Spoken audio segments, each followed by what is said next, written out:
Hello everyone, today I'm going to give you 7 reasons why it is so hard to lose belly fat, which is an important fat that leads to diabetes. That's why you're in Diabetes channel, but this channel is not only about diabetes, we talk about weight loss, metabolism, and so forth. I am Dr. Ahmet Ergin. I'm an endocrinologist, a metabolism expert, and a diabetes specialist.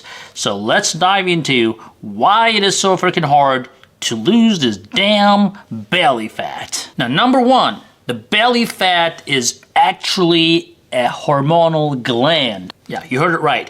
It is actually the fat cells in our body, especially the belly fat, the visceral fat we call this, which is the fat around your organs that are pushing out from your belly. The visceral fat actually works like a hormonal gland. They secrete a lot of enzymes and cytokines and proteins that actually creates insulin resistance.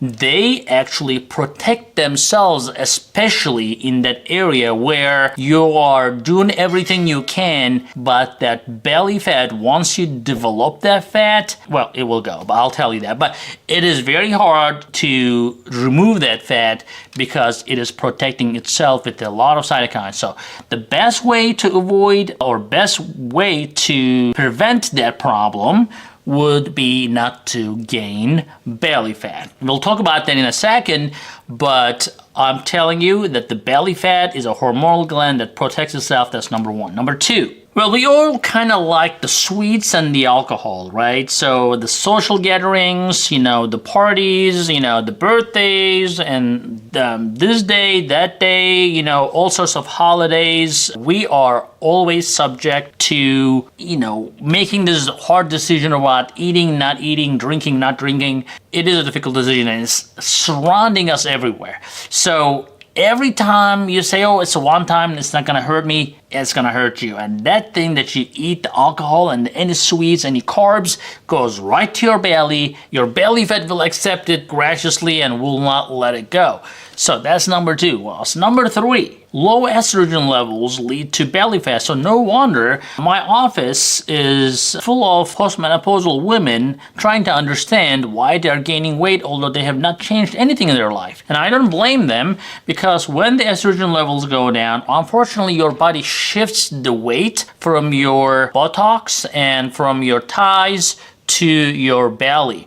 And sometimes the hormone replacement helps, but most of the time, even when you take hormone replacement, most women will see an increase in the size of their abdominal area due to change in their life. And number 4, the diet only will not get rid of the belly fat. You have to exercise. Now, a lot of people have tons of exercise excuses not to do exercise, right? But you have to. If you're not doing cardio, if you're not getting your heart rate up to 120, 130 for at least 30 minutes to an hour, that belly fat is not going to go away. So yes, you have to diet right, avoid all the bad carbohydrates, the sweets, the alcohol, but at the same time, you have to learn to make a priority to exercise every day, and especially cardiac exercise, to get rid of the belly fat. Now, number 5 is the cortisol. Now, cortisol is a stress hormone and unfortunately makes fat cells thrive, especially in that visceral area,